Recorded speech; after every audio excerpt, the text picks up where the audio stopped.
Welcome back. Many of you will know him as Grumpy, DCI, Gene Hunt. Is that fair? Grumpy in real life. Oh, okay. Generally grumpy. From Life on Mars, Ashes to Ashes, of course, but the actor Philip Glenister.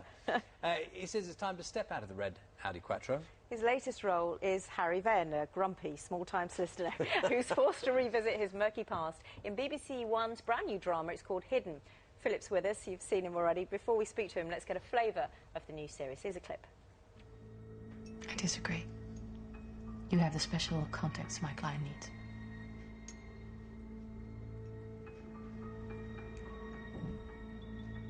What are you after? I'm a lawyer doing my best to get justice for my client. Do you know what gives you away, Gina? No lawyer uses the word justice when they're talking about their own client. I don't know what game you've got going on here, but I'm not playing with you. Mr. Quirk anticipated your reaction. He has some information that he's willing to pass on to you. Information about what?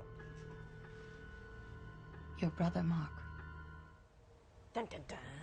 Welcome to the programme. Thank you for having me. So that's Gina Hawkes, yes, the character, who says she's a solicitor, but you're not quite sure whether she is. You don't really know what your story is either. It's quite a sort of murky, complex drama, isn't it? It is, yes. It's sort of what we call a slow burner.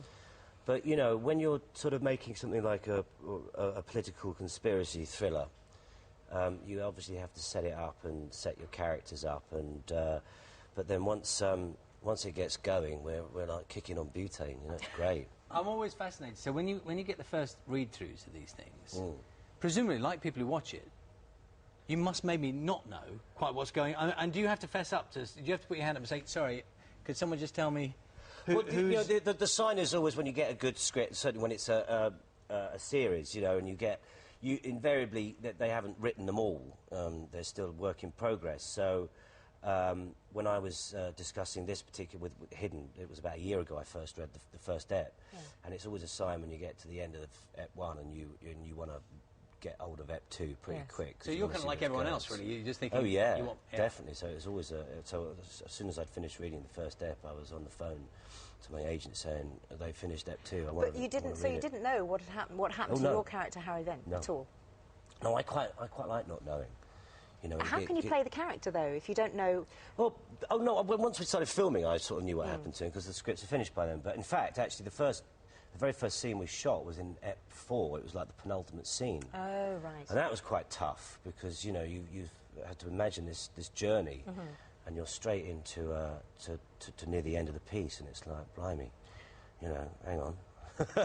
It dictates where you pitch this sort of thing. It doesn't spoon-feed you, this drama, does it? It's not. No. It's quite you know, grown up. Yeah, very grown up. You really have to concentrate because your character is a solicitor who has a very big backstory, and by the end of episode 1, you're still not sure what that backstory is. He was involved in something, but yeah, he's got a sort of murky past, and he was involved in a botched robbery from 20 years ago. Where his brother was killed, and I mean, hence the title. Really, it sort of describes him, I think, in many respects. He's sort of, and it's quite unusual for a protagonist.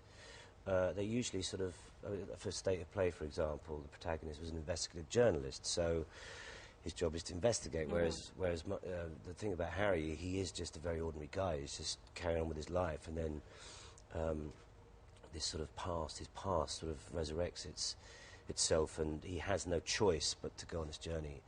And to try and root out the truth and find some sort of justice in order for him to continue with his life in many respects. I think we see. Can we see another clip? No, I thought we had another clip here. But if people are expecting to see you hurtling out of fast cars and you know intimidating people and I don't know, throwing them up against steel file cases, that's not going to happen. No, I'm the other side of the table this time. I get beaten up and interrogated, and it was all wrong. I was just doing the scenes with Tom Craig, who plays a kind of bullish policeman, and I remember shooting the scenes in the police station, and I was like, this is the wrong way round here. What's going on? Should we take you back to the other way round? We've got a clip of DCI Gene Hunt. Oh, go on then. Yeah, here it is. This is a message.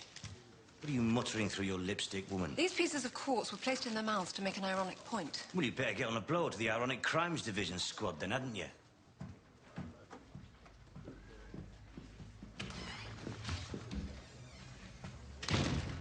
But at least acknowledge that that's a lead, Gov. And Gov again, is it? You made a fool of me last night. I'm sorry. Every time you hear that, it's the language that jumps out at you, isn't it? Yeah. And did you spare a thought for David Cameron with his dear...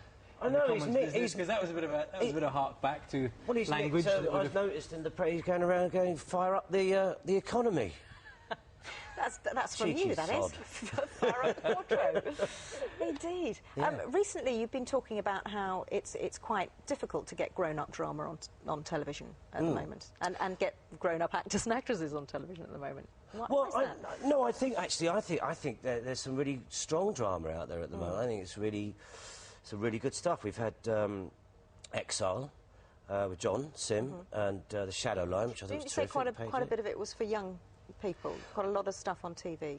Well, you know, I mean, that's open to debate. I often say things that have come out in the press that aren't quite accurate, you know, but... Is there a discrepancy between the way men, actors of a certain age, and female actors of a certain age in the way they're Well, I think there's less parts for actresses, certainly, than there are for men. But, you know, hopefully the tide's turning. I think in David Hare's new drama, Page 8, there was some terrific turns. And I think in that respect, it's all good. You know? You're in Mad Dogs as well. Mad Dogs 2, we've just finished... You finished it already? Filming the second series of that in Spain this summer.